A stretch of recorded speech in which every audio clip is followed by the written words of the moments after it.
أنا أقوالي واضحة، قلت ليس لدينا علماء، ليس لدينا علماء، لدينا فقهاء، لدينا شيوخ، لدينا أشخاص يصلون بالناس. قد يتفضل عليا شي واحد يقول لك أنت تخصصك في علوم شرعية، أنت اش كتعرف في علوم شرعية؟ اش كتعرف فيها كاع؟ ماذا تعرف العلوم الشرعية؟ قول لنا منها جملة، ماذا تعرف العلوم؟ ما هي العلوم الشرعية أولا؟ أشنو ما هي؟ هاد الناس اللي قلنا لهم قراوا، هادو الشباب يقرا غادي يعرف الحقائق. لماذا الناس يسألون عن الإسراء والمعراج؟ قرا، دخل قرا، لاش كتسول؟ قرا.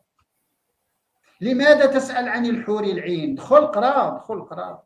لهذا القراءة لها أهميتها، لأن القراءة تقوي اللغة، تقوي المعرفة، ترفع من قيمة الإنسان، تقوي الثقافة، وتجعل الإنسان يتحرر فيما يسمعه ويفهمه، ويتحرر فيما ينطق به، بالتالي يصعب استعماله لأن له ملكة القراءة وملكة اللغة، ويستطيع البحث لنفسه. كل ما قيل له من أي كان له ملكته، له قدرته، يبحث، يقرأ، يدرس، يقارن. وهذا مربط الفرس، هي أنه يستطيع المقارنة والبحث عن الحقيقة فيما سمع. وهنا تلقى المجتمعات للأسف أمة اقرأ التي لا تقرأ تعيش مشاكل وصراعات أصلها وأساسها الجهل باللغة، تعيش مشاكل وصراعات أصلها وأساسها الجهل باللغة، تعيش مشاكل وصراعات أصلها وأساسها الجهل باللغة، والضعف أمام الآخر، وبالتالي يكون السيطرة ويكون غسل الأدمغة ويكون التوجيه والتأطير بالطريقة السلبية. في هذه الحلقة إن شاء الله غادي نتكلموا مع الدكتور محمد الفايد في هذه القضية، في مكانة اللغة وقوة اللغة وخطورة غيابها في المجتمعات. السلام عليكم ورحمة الله تعالى وبركاته دكتور فايد. وعليكم السلام ورحمة الله تعالى وبركاته. السمع طويل، لاباس عليك؟ وشي بخير؟ الحمد لله، بارك الله فيك. تحية طيبة لكل تحية طيبة لك سي الفايد، وتحية طيبة للأستاذ ديالنا المحترم السي المعطاوي. كنشكركم بزاف على هذا المجهود اللي كديروا وكتنوروا فيه المجتمع، وخصوصا على مستوى محاربة الجهل والتجهيل، وكتنورونا وكتنوروا المجتمع.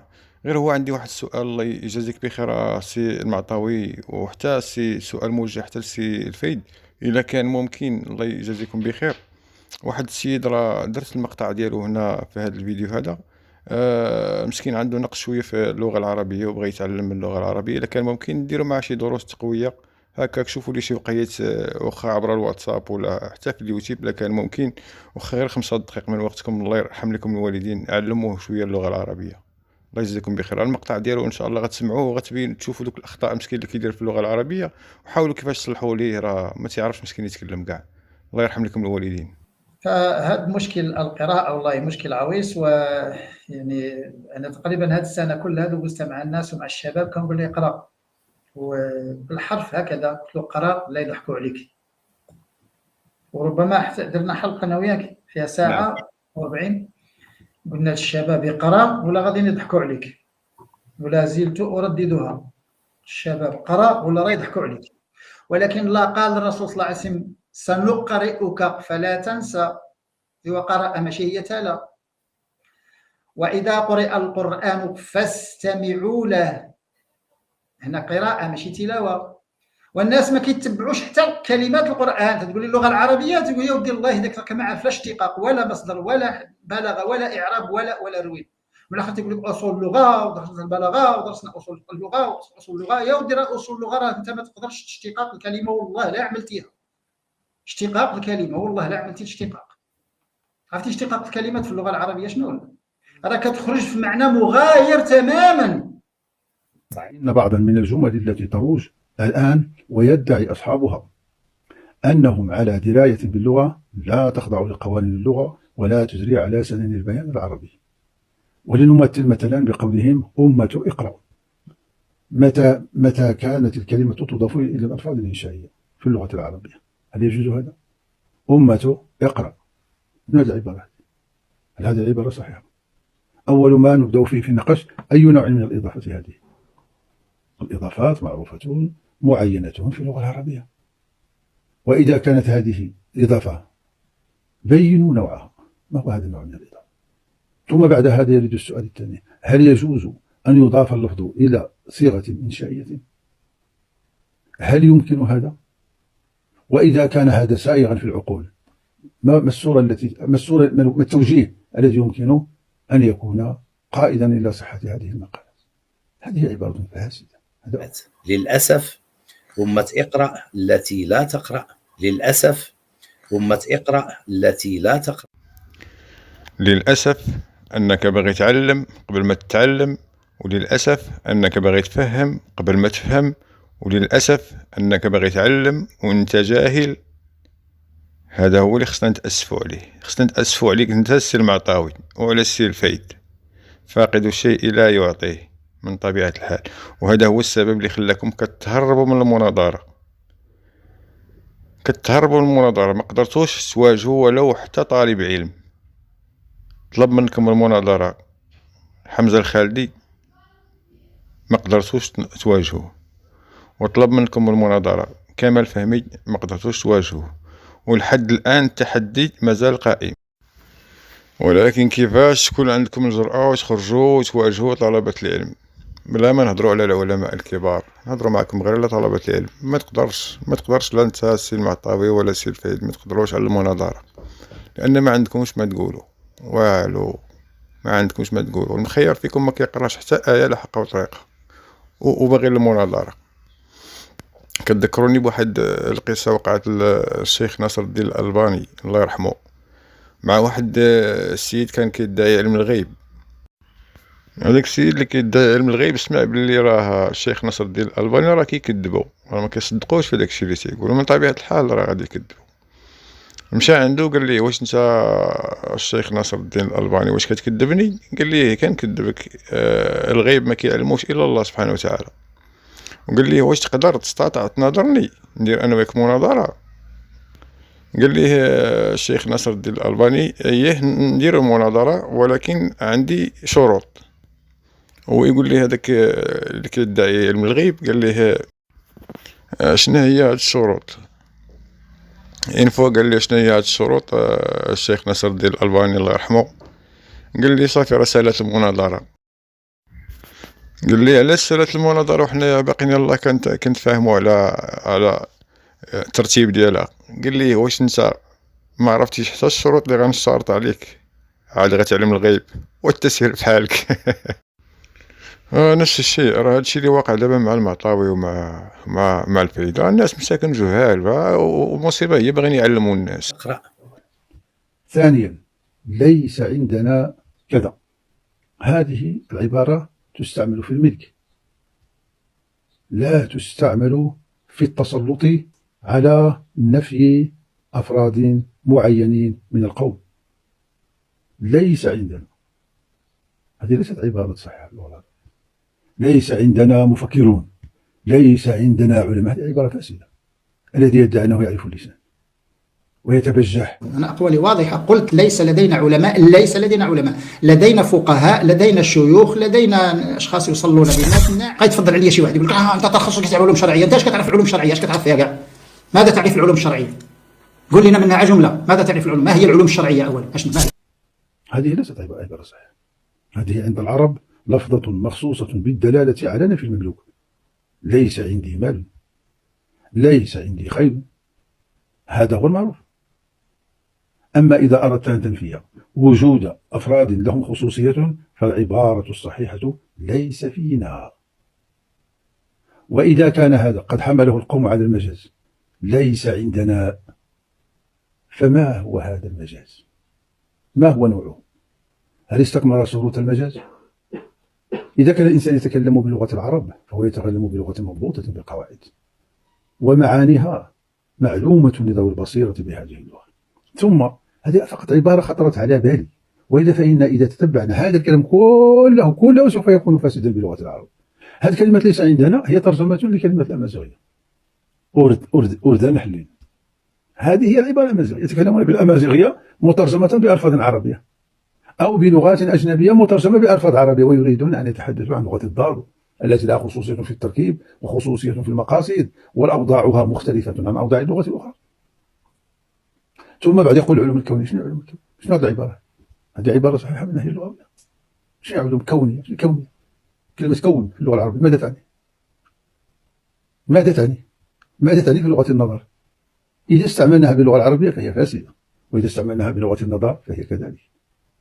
وهل مجرا ولو أن تتبعنا جميع هذه الجمل التي يلفظ بها هؤلاء القوم لأتينا على هدمها بسهولة ويسر، مع بيان ما يوجب ذلك من القواعد والضوابط والمعارف.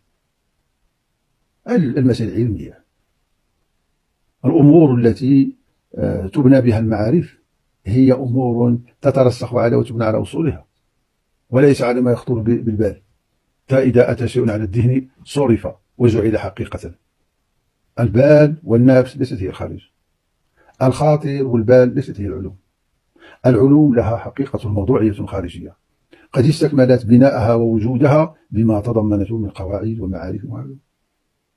أما هذا الذي يدور في قلبك وخلدك فهذه مسألة نفسية لا علاقة لها بالأمور المعرفية الحقيقية. على كل، فقط ننبه إلى أن الفقيه يمسك زمام اللغة العربية بجميع أطرافها، شقها النحوي اللغوي والبياني. فقط تحدثنا عن الألفاظ، أما إذا نظرنا إلى تركيب الكلام فالمصيبة. كل هذا الأشياء إذا نظرت في تجد أن التراكيب غير عربية، والاستعارات فاسدة، والمجاز مدمر، واللغة العقلية كذلك لغة فوضوية. هذه مصيبة، هذه مصيبة في هذا الزمان. ثم يخرج لك من يقول الفقيه ليس هو يعلم، هو يعلم أنك أخطأت، هو يعلم من أين أخذت هذه المعارف التي ترزها، هو يعلم بأن تركيبك الذهني تركيب مخصوص لا يمكن أن ينتج. بمجرد ما ينظر إلى عبارتك سيعلم قيمة عقلك. وإذا وجدك لا تورد ولا تنفصل ولا ترتقي إلى درجة التفكير ما وراء اللغة العامية فبالضرورة سيدرك بأن عقلك في رجير لا يوجد فيه شيء مما يصلح للإنتاج ولا للإبداع. هذه فقط لمحة عن الأمر اللغوي البياني الذي يعلم به الفقيه فساد كثير مما يروج من المقالات والعبارات والتراكيب التي تركب في اللسان العربي.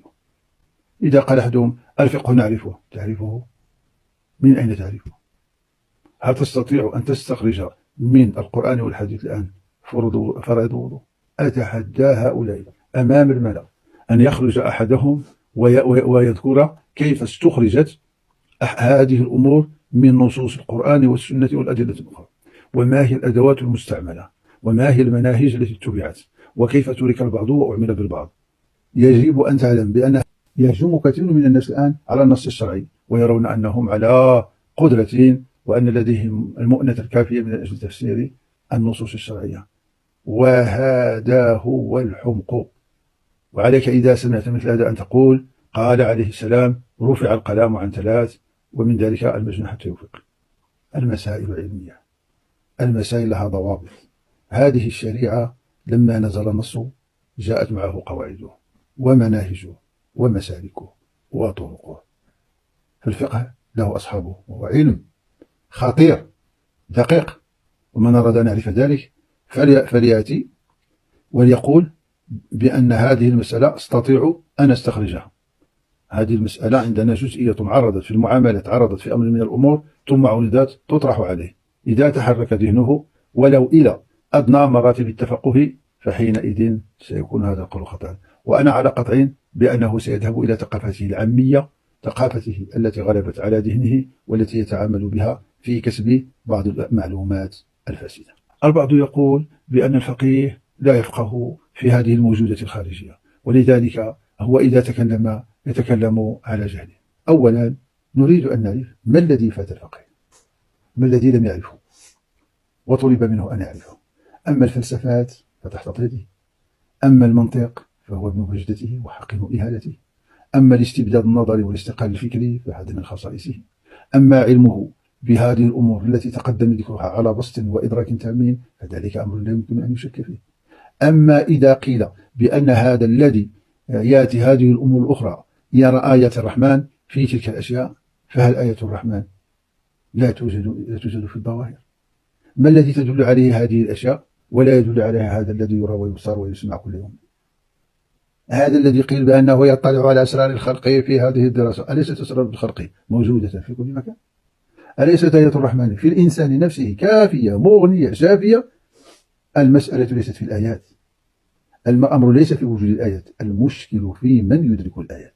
هذا هو الذي كان هذا الشخص على بصر به حين كان يسعى إلى أن تكون لديه أداة لاختراق الدلالات في الموجودات ليصل إلى حقيقة الحكمة والإرادة والقدرة التي أودعها الرحمن شاهدة عليه في هذه المخلوقات. ما الفرق؟ ما الفرق بين أن تدرس هذا الشيء وتكتشف أن نظامه جار على سنن منتظم، وبين أن تنظر في ذاتك فتجد في هذا الأمر؟ ما الفرق؟ هذه آية وهذه آية، ما الذي تعطي هذه ولا تعطي هذه؟ شنو الفرق؟ لا، هذا الذي يدرس دقائق الأشياء يدرك الآية، هذا شيء مستجد له، فنفسه إن كانت نفسا مؤمنة فهذا لا يزيدها شيئا، وإن كانت نفسا على خلاف ذلك فإنها ستهضم بسمها هذه الآية. ثم بعد ذلك يسري عليها قوله تعالى: وكم من آية في السماوات والأرض يمرون عليها وهم عنها معرضون. هكذا. إذا خلاصة الكلام أن هذا الذي يذكر إنما هو من باب الكلام الفارغ، وما هو إلا من الظواهر الصوتية التي حقيقة تسلح لتشغل الناس ويتنفس فيها الناس ما بهم في صدورهم من ضيق، ولا إشكال في ذلك. أما إذا قيل بأن هذا الفقيه لا يفهم مواقع النظر فهذا خطأ. الفقيه لا يفتي حتى يحقق المناط، لا يتحرك حتى يحقق المناط. فإن استدعى ذلك أن يسأل الأطباء سأل الأطباء، وإن استدعى ذلك أن يسأل حتى الذين يبيعون في الأسواق يسألهم، وإذا استدعى ذلك أن يسأل النساء سأل النساء، وإذا استدعى ذلك أن يسأل الصبيان يسأل الصبيان. فلا بد أن يكون على علم بالمناط ومحله والموانع التي قد ترد فيه وتمام الشروط وحصول الأسباب. فليس الفقيه كما يعتقد أنه يعيش مع الورقة وأنه لا يعرف شيئا وأنه لا يتدبر الأمور وأنه إلى